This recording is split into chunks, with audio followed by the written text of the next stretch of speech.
Hello. What's up, everybody? It's Yoshinator195 here, coming at you with another Black Ops 6 gaming commentary. And good evening. Welcome to this episode.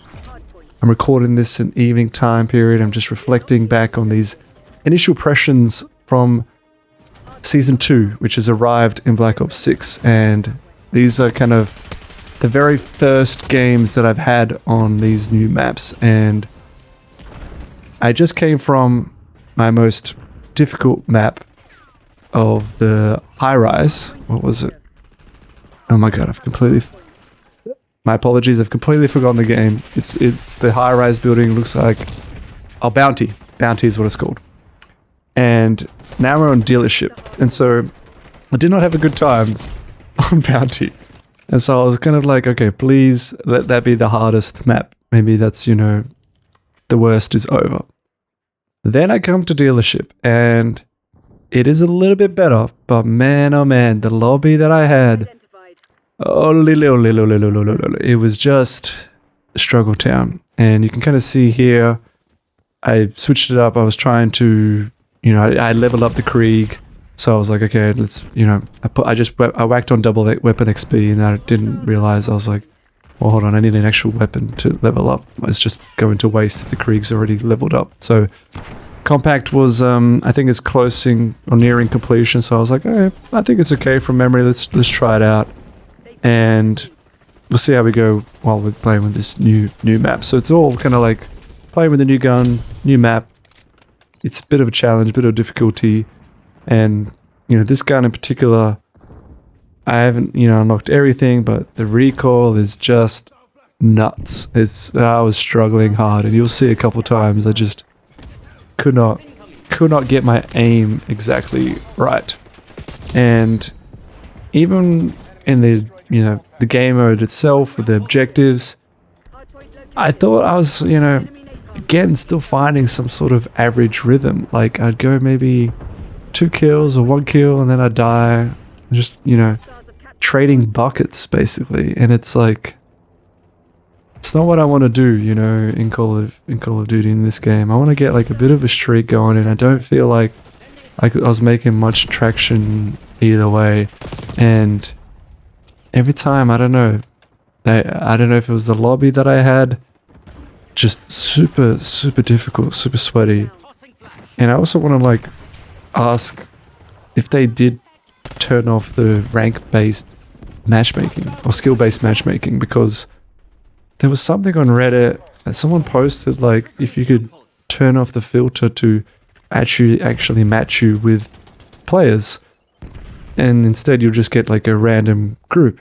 And I was like, oh my god, is this in the new patch? Let me, you know, let me add this on right away, because you know, clearly skill-based matchmaking, I'm just getting paired with people who are just way too good, which is super surprising because I'm not actually very good either.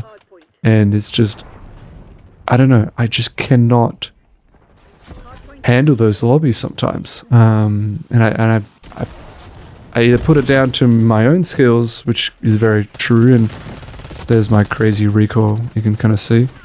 Thankfully my teammates saved me.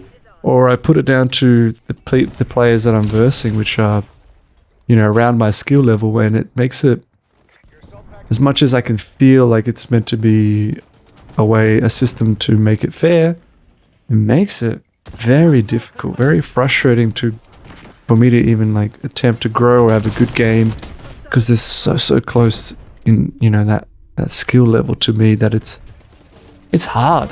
It's hard, and sometimes I question how they've matched me, because I'm getting wrecked in some lobbies. It's just like I cannot get any traction or ground. So I'm like, at this point, you know, let's try something. Put the random players on. And I think my knowledge of skill-based matchmaking, based on anecdotes or maybe what I've read from the Call of Duty franchise, or responses to that on Reddit and whatnot, everyone's pro random lobbies and against skill-based matchmaking, which has led me to believe that, well, maybe there's some, you know, I trust kind of the community's feedback a lot more in the sense that usually they know what works well for them, and they have, and kind of building some sort of consensus. So that's why I'm led to the impression that maybe it's something that, you know, could be beneficial to me. I want to try, and if that's an option to put into the future games, definitely put it in.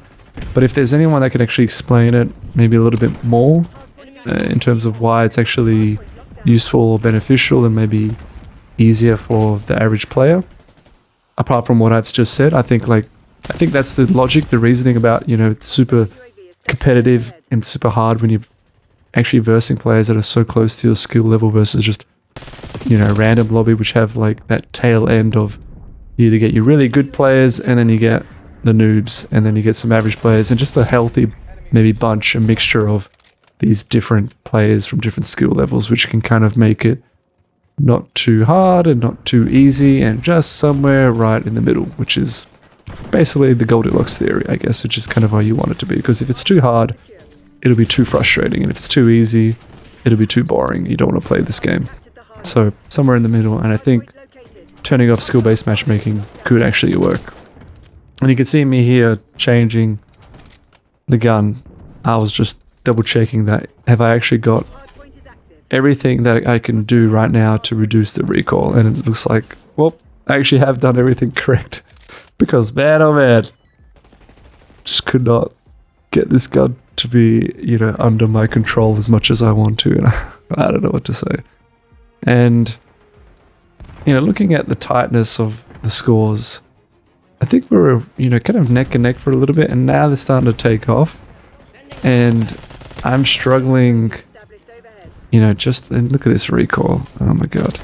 I'm struggling to kind of build any sort of kill streak, any sort of like, you know, chain of kills together that I could just get. I feel like I'm just like putting body on the line, which I don't mind, you know, getting my body onto the objective, but I just feel like, hey, why is it so difficult? You know, and my thinking is the map kind of is laid out, not, you know, okay, there's different, you know, sections. It's not too vertical in terms of up and down. There's maybe one or two areas where you just go up, but, you know, for the most part, you know, you have these nice little, you know, different zones and areas, the garage, maybe like a hidden vent here or two, the outside area right there, which is a little bit tricky to hold down, what I found in Hardpoint.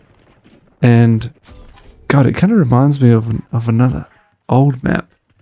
I don't want to say Stadium because that's more of Swartzy. It'll come to me. But compared to Bounty, which is, you know, the high rise and the different levels, I don't know, just I thought it was a little bit easier, even though I found this gameplay kind of difficult. I'm led to believe that the people that I was versing were more responsible for like why it was so hard for me versus the map itself, because I was like, you know, I can go around, I can see different vantage points, I can kind of try to hold it down, I can easily go to different zones. It's kind of nice and, you know, flat for the most part. Maybe some lanes, maybe more so the corners areas where you can kind of just try to hold behind you and peek and try to get it. Even like here, like I'm trying to hold this down right now. And again, these are just, you know, my initial impressions and my thoughts.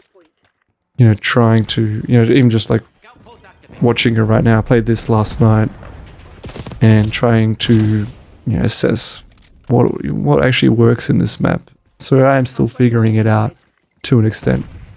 And I mean, this area in the open is so exposed for Hardpoint compared to the others that you can't even hide behind any like covers much. It's really a little bit tricky. Even like on the other side with that pop, you know, the big tree in the middle, you can kind of hide around that. Maybe in the corners. I don't know.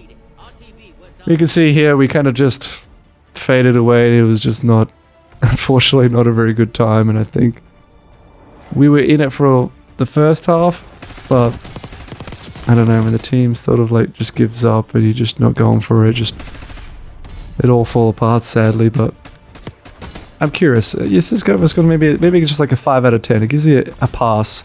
I'm curious to see how dealership will be with more repetitions and more games under my belt. So that's it for me in terms of the first initial impressions for this map. But let me know down in the comments below what you think.